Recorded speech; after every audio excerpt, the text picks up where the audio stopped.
होने वाली परीक्षा आज के सेशन में यहाँ पे डिस्कस करेंगे। लगातार आपकी परीक्षा में 1992 से लेकर के 2023 तक तैयारी परीक्षा में जो क्वेश्चन लगातार पूछे गए हैं उन सारे प्रश्नों को निचोड़ यहाँ पे संग्रह करेंगे, डिस्कस करेंगे आज के क्लास में। सभी लोगों से रिक्वेस्ट है क्लास को अंत तक देखेंगे। अगर आपको क्लास के क्वेश्चन अच्छे लगेंगे तो क्लास को लाइक करेंगे आप लोग, और चैनल पे पहली बार हैं तो बीपीएससी तैयारी परीक्षा से पल पल की जानकारी प्राप्त करने के लिए आप सभी लोग चैनल को सब्सक्राइब कर लेंगे प्लीज़। और बगल में एक बेल आइकन होगा, उसे प्रेस करके आप लोग ऑल पे ज़रूर सेव कर लेंगे। इतना आपको काम करना है, हर अपडेट आपको एग्ज़ाम से मिलता रहेगा। देखिए यहाँ पे पहला नंबर सवाल देखेंगे और बताएंगे जो भी क्वेश्चन का उत्तर आपको पता होगा। क्वेश्चन क्या करे कि निम्नलिखित में से बंगाल के नवाब में प्लासी के युद्ध में अंग्रेजों से कौन पराजित हुआ था। बताएंगे आप लोग कौन जो है बंगाल के नवाब में प्लासी के युद्ध में अंग्रेजों से कौन पराजित हुआ था। सही जवाब क्या होगा। 5 विकल्प दिए गए हैं और बताना आप लोगों को सही जवाब क्या है। तो देखिए याद रखेंगे मुर्शिदा कुली जाफर का ऑप्शन डी जो जिन लोगों ने यहाँ पे बता रहे साथियों बिल्कुल गलत है। ऑप्शन सिराजुद्दौला सही जवाब है। क्या है तो सिराजुद्दौला आप लोग याद रखेंगे सही जवाब। आगे देखेंगे यहाँ पे दूसरा नंबर सवाल है और देखिए आप लोगों से बता दें प्लीज़ साथियों, आप लोग थंबनेल को लेकर के ज़्यादा सीरियसली न लेंगे। देखिए यहाँ पे प्रश्न पर ध्यान देंगे हम लोग कि निम्नलिखित में से शासकों में किसको मलाया, सुमात्रा तथा जावा का विजय का श्रेय जाता है। बताएंगे आप लोग सही जवाब क्या होगा यहाँ पे। तो आप सभी लोग याद रखेंगे ऑप्शन सी को यहाँ पे लॉक करेंगे और आगे बढ़ेंगे। सही जवाब है। आगे देखिए यहाँ पे 3 नंबर सवाल आपकी स्क्रीन पे बताएंगे आप लोग कि निम्नलिखित में से कौन सा चीनी यात्री हर्षवर्धन के शासनकाल में भारत आया था। बताएंगे चीनी यात्री हर्षवर्धन के शासनकाल में भारत आया था। सही जवाब है ऑप्शन डी को आप लोग लॉक करेंगे। वेहंगतोंग याद रखेंगे सही जवाब। आगे देखेंगे यहाँ पे 4 नंबर सवाल आपकी स्क्रीन पे बताएंगे आप लोग सही जवाब क्या होगा कि निम्नलिखित में से गुप्त शासकों में से किसने विक्रमादित्य की उपाधि धारण की। चलिए बताएंगे आप लोग फटाफट से। राइट आंसर यहाँ पे क्या होगा, लगातार पूछे गए आपकी परीक्षा में। देखिए यहाँ पे याद रखेंगे सही जवाब है चंद्रगुप्त द्वितीय। आप लोग लॉक करेंगे और आगे बढ़ेंगे। कम समय में ज़्यादा क्वेश्चन का निचोड़ संग्रह देखेंगे आज की क्लास में। आप सभी लोगों से रिक्वेस्ट है क्लास को आप लोग अंत तक देखेंगे और जो भी क्वेश्चन का उत्तर आपको पता होगा आप लोग कमेंट बॉक्स में उत्तर बताते चलिएगा ताकि आपका भी साथ में जो है रिवाइज होते जाए। देखिए यहाँ पे निम्नलिखित में से किस शासन काल के विषय पर जो है इब्न बतूता की पुस्तक रेहला प्रकाश डालती है। बताएंगे यहाँ पे रेहला प्रकाश डालती है। सही जवाब क्या होगा, लॉक करेंगे यहाँ पे ऑप्शन सी को और आगे बढ़ेंगे। सही जवाब है मोहम्मद तुगलक। क्या है तो मोहम्मद तुगलक आप लोग याद रखेंगे। ऑप्शन सी को लॉक करेंगे और आगे बढ़ेंगे। सही जवाब है। देखिए यहाँ पे अगला सवाल बताएंगे आप लोग फटाफट से। राइट आंसर क्या होगा कि निम्नलिखित में से किसके द्वारा विजयनगर राज्य की स्थापना हुई। बताएंगे निम्नलिखित में से किसके द्वारा विजयनगर राज्य की स्थापना हुई। बताएंगे आप लोग सही जवाब क्या होगा। तो याद रखेंगे हरिहर एवं बुक्का। क्या है तो हरिहर एवं बुक्का जो कि ऑप्शन बी में आपका यहाँ पे दिया गया है। सही जवाब है ऑप्शन बी को आप लोग लॉक करेंगे और आगे बढ़ेंगे। सारे प्रश्नों को आप लोग याद रखेंगे एग्जाम में जाने से पहले, जिनका 15 मार्च का पेपर है फर्स्ट शिफ्ट और सेकेंड शिफ्ट। देखिए यहाँ पे निम्नलिखित में से किस राजवंश द्वारा मानसबदारी प्रथा का आविष्कार किया गया। बताएंगे मानसबदारी प्रथा का आविष्कार किया गया। सही जवाब क्या होगा बताएंगे आप लोग। सही जवाब ऑप्शन डी को लॉक करेंगे और आगे बढ़ेंगे। मुगल वंश। क्या है तो मुगल वंश आप लोग याद रखेंगे। सही जवाब है ऑप्शन डी को लॉक करेंगे और आगे बढ़ेंगे। अगला सवाल देखेंगे 8 नंबर क्वेश्चन आपकी स्क्रीन पे और आज की क्लास में करीब 60 क्वेश्चन का संग्रह करेंगे हम लोग। देखिए यहाँ पे निम्नलिखित में से किस शासक के अंतर्गत 8 मंत्रियों की एक समिति अथवा अष्ट प्रधान थी। क्या है तो मंत्रियों की एक समिति अथवा अष्ट प्रधान थी। सही जवाब क्या होगा तो आप लोग याद रखेंगे शिवाजी। क्या है तो शिवाजी आप लोग याद रखेंगे। ऑप्शन सी को यहाँ पे लॉक करेंगे आप लोग और आगे बढ़ेंगे। सही जवाब है। आगे देखिए यहाँ पे अगला सवाल बताना आप लोग को, क्लास को आप लोग लाइक कर देंगे। आप सभी से रिक्वेस्ट है क्लास को लाइक कर देंगे। देखिए यहाँ पे निम्नलिखित में से किसने जहांगीर के दरबार का सजीव वर्णन किया है? बताएंगे निम्नलिखित में से जहांगीर के दरबार का सजीव वर्णन किया किसने जो है ये किया है? बताएंगे सजीव वर्णन किया है, सही जवाब क्या होगा? तो यहाँ पे आप लोग याद रखेंगे सर थॉमसरो। क्या है? तो सर थॉमसरो, जो कि ऑप्शन डी में आपका यहाँ पे दिया गया है, सही जवाब डी को लॉक करेंगे आप लोग और आगे बढ़ेंगे। सही जवाब है ऑप्शन डी। आगे देखेंगे यहाँ पे अगला सवाल क्या करा प्यारे साथियों, 10 नंबर सवाल है आपकी स्क्रीन पे कि तराइन के द्वितीय युद्ध में निम्नलिखित में से कौन से भारतीय शासक पराजित हुआ था? बताएंगे कौन सा भारतीय शासक पराजित हुआ था? पृथ्वीराज चौहान, जयचंद्र। सही जवाब क्या होगा? तो आप लोग याद रखेंगे पृथ्वीराज चौहान। क्या है? पृथ्वीराज चौहान आप लोग याद रखेंगे, ऑप्शन ए को लॉक करेंगे यहाँ पे और आगे की ओर बढ़ेंगे। देखिए अगला सवाल क्या कराए, बताएंगे आप लोग निम्नलिखित में से भारत में पुर्तगाली शक्ति स्थापित करने का श्रेय किसको है? बताना है आप लोगों को। सही जवाब क्या होगा यहाँ पे? देखिए याद रखेंगे ऑप्शन सी यहाँ पे अल्फ्रेड डी ऑप्शन सी जो यहाँ पे दिया गया है अल्ब्रुक, सी को लॉक करेंगे और आगे बढ़ेंगे। देखिए यहाँ पे 12 नंबर सवाल है आपकी स्क्रीन पे। जो भी प्यारे साथी क्लास में पहली बार विजिट किए हैं तो आप सभी से रिक्वेस्ट है कि आप लोग परीक्षा से पल पल की अपडेट पाने के लिए हर संबंधित जानकारी आप लोग चैनल को जरूर आप लोग सब्सक्राइब कर लेंगे और बगल में बेल आइकन प्रेस करके ऑल पे सेव कर लेंगे। भारतीय सांसद द्वारा इनमें से किसके उपरांत जो है धन्यवाद प्रकट किया जाता है? बताएंगे उपरांत धन्यवाद प्रकट किया जाता है। सही जवाब क्या होगा इस क्वेश्चन का? बताएंगे आप लोग, ऑप्शन डी को लॉक करेंगे। भारत के राष्ट्रपति द्वारा सांसद के 2 सदनों के एक साथ जो है संबोधित दिए जाने के बाद डी को लॉक करेंगे आप लोग और आगे बढ़ेंगे। देखिए यहाँ पे अगला सवाल क्या कराए, 13 नंबर क्वेश्चन आपकी स्क्रीन पे। बताएंगे आप लोग पंजाबी भाषा लिखने के लिए किस गुरु की जो है गुरुमुखी लिपि को विकसित किया? बताएंगे पंजाबी भाषा लिखने के लिए किस गुरु ने गुरुमुखी लिपि को विकसित किया? सही जवाब क्या होगा? तो गुरु अंगद आप लोग याद रखेंगे, ऑप्शन ए को लॉक करेंगे यहाँ पे और आगे बढ़ेंगे। सही जवाब है ऑप्शन ए। आगे देखिए यहाँ पे भारत के अंतिम वायसराय निम्नलिखित में से कौन था? बताएंगे आप लोग भारत के अंतिम वायसराय निम्नलिखित में से कौन था? सही जवाब क्या होगा? प्यारे साथियों आप लोग याद रखेंगे, ऑप्शन बी को यहाँ पे लॉक करेंगे और आगे की ओर बढ़ेंगे। देखिए निम्नलिखित में से किसने जो है सविनय अवज्ञा आंदोलन प्रारंभ किया? बताएंगे कि सविनय अवज्ञा आंदोलन किसने प्रारंभ किया? सही जवाब क्या है? ऑप्शन सी को लॉक करेंगे, महात्मा गांधी। क्या है? तो महात्मा गांधी आप लोग याद रखेंगे यहाँ पे, सही जवाब है, याद रखेंगे। यहाँ से प्रश्न आपके एग्जाम में बनते हैं, याद रखिएगा। देखिए जिस काल में कृषि कर्म का प्रादुर्भाव हुआ वह जो क्या कहलाता है? बताएंगे आप लोग। सही जवाब यहाँ पे क्या रहेगा? जिस काल में कृषि कर्म का प्रादुर्भाव हुआ वह काल जो है कहलाता है नवपाषाण काल। क्या है? नवपाषाण, ऑप्शन बी में दिया गया है। सही जवाब बी को लॉक करेंगे आप लोग और आगे बढ़ेंगे। अगला सवाल देखिए यहाँ पे 17 नंबर सवाल है आपकी स्क्रीन पे। बताएंगे कि निम्नलिखित में से कौन सा स्थान अपने गोदीवाड़ा बंदरगाह के लिए प्रसिद्ध है? बताएंगे बंदरगाह के लिए प्रसिद्ध है शंघोल, लोथल, मोहनजोदड़ो। सही जवाब क्या होगा यहाँ पे? प्यारे साथियों आप लोग याद रखिएगा, लोथल है। कौन सा है? तो लोथल आप सभी लोग याद रखेंगे, सही जवाब है। देखिए यहाँ पे अगला सवाल देखेंगे 18 नंबर सवाल है आपकी स्क्रीन पे। बताएंगे आप लोग कि 6ठी शताब्दी ईसा पूर्व में निम्नलिखित में से कौन सा एक जो है गणतंत्र था? बताएंगे यहाँ पे एक गणतंत्र था। सही जवाब क्या होगा? ऑप्शन सी को आप लोग लॉक करेंगे।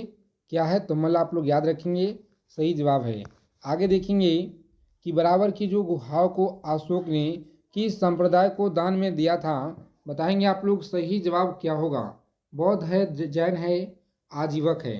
इस क्लास के फ्री पीडीएफ आप लोग टेलीग्राम चैनल को ज्वाइन करेंगे, डिस्क्रिप्शन में आपको लिंक मिलेगा, वहां से आपको जो फ्री पीडीएफ मिल जाएगा। देखिए यहाँ पे सही जवाब याद रखेंगे कि बराबर की गुहाओं की अशोक ने किस संप्रदाय को दान में दिया था? प्यारे साथियों, आप लोग याद रखेंगे ऑप्शन सी को लॉक करेंगे। आजीवक क्या है? तो आजीवक आप लोग याद रखेंगे यहाँ पे सही जवाब है ऑप्शन सी को लॉक करेंगे। आगे देखिए यहाँ पे निम्नलिखित में से किनको शक सम्मत की स्थापना का श्रेय दिया जाता है? बताएंगे निम्नलिखित में से किनको जो है शक सम्मत की स्थापना का श्रेय दिया जाता है? सही जवाब क्या होगा? तो याद रखेंगे ऑप्शन बी को यहाँ पे लॉक करेंगे। कुषाणों सही जवाब है, याद रखेंगे। महापुराणों की संख्या कितनी मानी जाती है? बताएंगे कि महापुराणों की जो संख्या है कितनी मानी जाती है? सही जवाब क्या होगा? तो याद रखेंगे ऑप्शन डी को आप लोग याद रखेंगे, सही जवाब है। देखिए यहाँ पे अगला सवाल प्यारे साथियों, क्वेश्चन क्या करा है कि निम्नलिखित में से कौन सा अध्ययन केंद्र बौद्ध केंद्र के रूप में प्रसिद्ध नहीं था? बताएंगे केंद्र के रूप में प्रसिद्ध नहीं था, सही जवाब क्या होगा? तो आप लोग याद रखेंगे ऑप्शन सी को लॉक करेंगे। सही जवाब है नादिया, आप लोग याद रखेंगे, राइट आंसर। आगे देखेंगे 23 नंबर सवाल क्या करा है कि निम्नलिखित में से फतेहपुर सीकरी का जो निर्माण का श्रेय किसको है? बताएंगे निर्माण का श्रेय किसको है? सही जवाब क्या होगा यहाँ पे? तो आप सभी लोग याद रखेंगे ऑप्शन ए को लॉक करेंगे, अकबर है। क्या है? तो अकबर आप लोग याद रखेंगे, सही जवाब है ऑप्शन ए को लॉक करेंगे और आगे बढ़ेंगे। देखिए यहाँ पे निम्नलिखित में से कौन अपने अनुयायी द्वारा महबूब ए इलाही नाम से जाना जाता था? बताएंगे नाम से जाना जाता था, सही जवाब क्या होगा? तो आप सभी लोग याद रखेंगे ऑप्शन सी को लॉक करेंगे, शेख निजामुद्दीन औलिया। क्या है?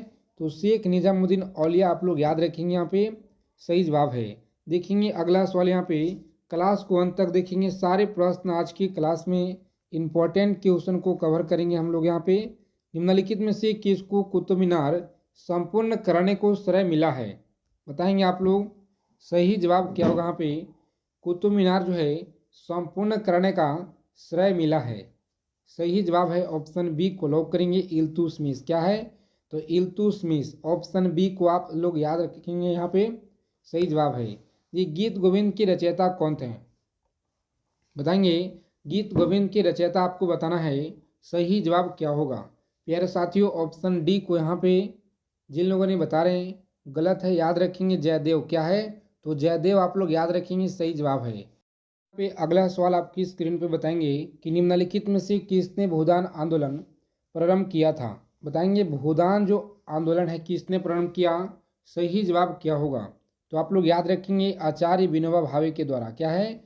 आचार्य विनोबा भावे, याद रखेंगे ऑप्शन सी को आप लोग लॉक करेंगे यहाँ पे और आगे बढ़ेंगे। तो अगला सवाल क्या कराए, बताएंगे आप सभी लोगों को बताना है कि निम्नलिखित में से सती प्रथा का उन्मूलन किसने किया? सती प्रथा का जो उन्मूलन है किसने किया? सही जवाब क्या होगा?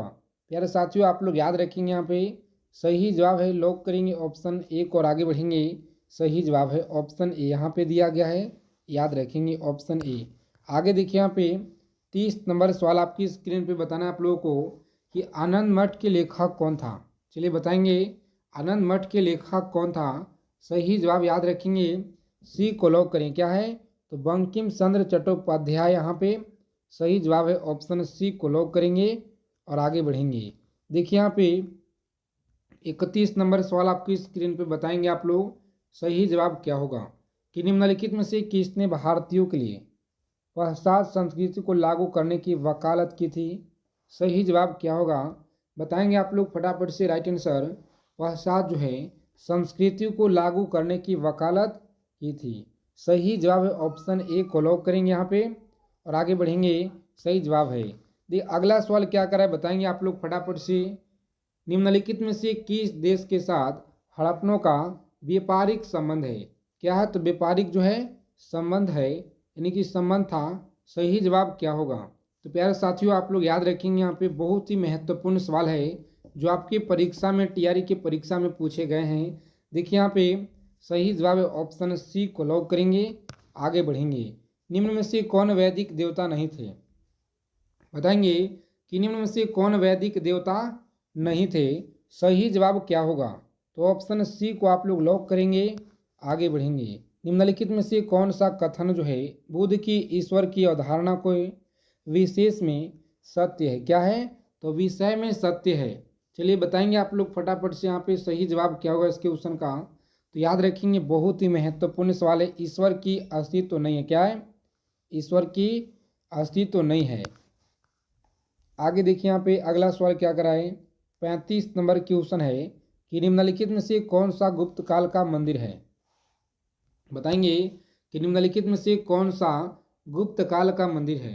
कम समय में ज़्यादा क्वेश्चन का निचोड़ संग्रह है और जो प्रश्न लगातार आपके 1992 से लेकर के परीक्षा में 2024 तक पूछे गए हैं, उन सारे का निचोड़ आज के इस वीडियो में कवर किए हुए हैं। देखेंगे आप लोग ध्यानपूर्वक। सही जवाब है ऑप्शन सी को लॉक करेंगे। देवगढ़ के दशावतार मंदिर। क्या है? देवगढ़ के दशावतार मंदिर याद रखेंगे, सही जवाब है। आगे देखिए, निम्नलिखित में से कौन सा देश भारत के साथ सबसे लंबी सीमा रेखा बनाता है। बताएंगे कि सबसे लंबी सीमा रेखा बनाता है। नेपाल है, चीन है, पाकिस्तान है। सही जवाब क्या होगा? तो याद रखेंगे बांग्लादेश है। कौन सा है? तो बांग्लादेश। ऑप्शन डी को आप लोग याद रखेंगे, सही जवाब है। देखिए 37 नंबर सवाल आपकी स्क्रीन पे बताएंगे आप लोग, सही जवाब क्या होगा। निम्नलिखित में से कौन सी नदी गंगा की सहायक नदी नहीं है। बताएंगे कि गंगा की सहायक नदी कौन सी नहीं है। तो आप लोग याद रखेंगे, सही जवाब यहाँ पे है ऑप्शन सी को लॉक करेंगे और आगे बढ़ेंगे। सही जवाब है। देखिए यहाँ पे पांगजल विद्युत परियोजना कहाँ पर अवस्थित है। बताएंगे पांगजल विद्युत परियोजना कहाँ पर स्थित है। सही जवाब है यहाँ पे लॉक करेंगे ऑप्शन सी को और आगे बढ़ेंगे हिमाचल प्रदेश में। कहाँ पे? हिमाचल प्रदेश आप लोग याद रखिएगा, सही जवाब है। इनमें से सर्वाधिक वनाच्छादित राज्य क्या है। बताएंगे कि इनमें से सर्वाधिक वनाच्छादित राज्य क्या है। प्यारे साथियों आप लोग याद रखेंगे अरुणाचल प्रदेश। कौन सा? अरुणाचल प्रदेश याद रखेंगे, ऑप्शन ए को लॉक करेंगे। आगे बढ़ेंगे, भारत के सबसे अधिक विस्तृत मैदान कौन सा है। बताएंगे कि भारत के सबसे अधिक विस्तृत मैदान कौन सा है। सही जवाब क्या होगा यहाँ पे लॉक करेंगे ऑप्शन ए को, राजस्थान की मैदान। कौन सा है? तो राजस्थान की मैदान आप लोग याद रखेंगे, सही जवाब है।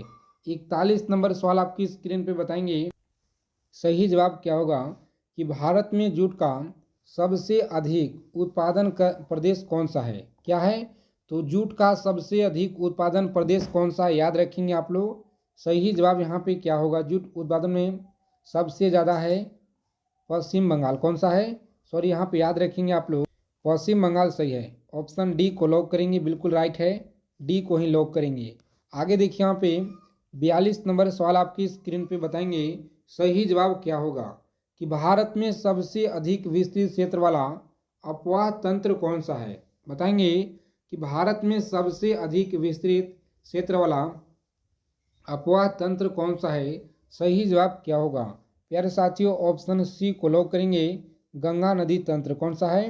तो गंगा नदी तंत्र आप लोग याद रखेंगे, सही जवाब है। देखिए टोडा जनजाति निवास करती है। क्या है? तो टोडा जनजाति जो है निवास करती है। राइट आंसर याद रखेंगे, ऑप्शन डी को आप लोग लॉक करेंगे। कहाँ पे? तमिलनाडु में। आगे देखेंगे यहाँ पे कि हिमालय पर्वतीय श्रेणियाँ निम्नलिखित में से किस राज्य का हिस्सा नहीं है। बताएंगे किस राज्य का हिस्सा नहीं है। सही जवाब क्या होगा प्यारे साथियों, आप लोग याद रखेंगे, बहुत ही महत्वपूर्ण सवाल है। यहाँ पे लॉक करेंगे ऑप्शन बी को और आगे बढ़ेंगे उत्तर प्रदेश। क्या है? उत्तर प्रदेश। आगे देखिए 45 नंबर सवाल है आपकी स्क्रीन पे, यहाँ पे जो आपका सही जवाब है ऑप्शन बी। आगे देखेंगे भारत में अधिकतम खनिज। क्या है? तो खनिजीकृत शैल तंत्र कौन सा है। चलिए बताएंगे आप लोग फटाफट से, सही जवाब क्या होगा। तो लॉक करेंगे ऑप्शन सी को और आगे बढ़ेंगे गोंडवाना। आगे देखिए यहाँ पे बहुत ही महत्वपूर्ण सवाल है कि कौन सा रेलवे स्टेशन पहले विक्टोरिया टर्मिनल के नाम से जाना जाता था। सही जवाब क्या होगा यहाँ पे याद रखेंगे, ऑप्शन डी को लॉक करेंगे आप लोग और आगे बढ़ेंगे छत्रपति शिवाजी टर्मिनल। देखिए यहाँ पे 47 नंबर सवाल क्या करा है कि इलायची की जो पहाड़ियाँ किस प्रदेश में स्थित है। बताएंगे आप लोग, सही जवाब है ऑप्शन बी को लॉक करेंगे। कहाँ पे? तो तमिलनाडु में है। तमिलनाडु आप लोग याद रखिएगा, सही जवाब है। आगे देखेंगे यहाँ पे कि इस प्रदेश में क्षारीय मिट्टी का विस्तार सबसे अधिक है? बताएंगे यहाँ पे। सही जवाब है ऑप्शन डी को लॉक करेंगे, उत्तर प्रदेश में। कहाँ पे है? तो उत्तर प्रदेश आप लोग याद रखिएगा, सही जवाब है। निम्नलिखित में से किस राज्य से कर्क रेखा नहीं गुजरती है? यानी कि किस राज्य से कर्क रेखा नहीं गुजरती है? चलिए बताएंगे आप लोग कमेंट बॉक्स में इस क्वेश्चन का सही जवाब। देखिए आज के क्लास के सबसे लास्ट क्वेश्चन है कि निम्नलिखित में से कौन सा क्षेत्र भारत के सबसे अधिक पेट्रोलियम उत्पादन क्षेत्र है? तो आप लोग याद रखेंगे डिगबोई। कौन सा है? तो डिगबोई यहाँ पे याद रखिएगा, सही जवाब है। सारे प्रश्न परीक्षा के दृष्टि से महत्वपूर्ण है। क्लास अच्छे लगे क्लास को लाइक करेंगे, अपने मित्रों के पास क्लास को शेयर करेंगे। जय हिंद, वंदे मातरम साथियों।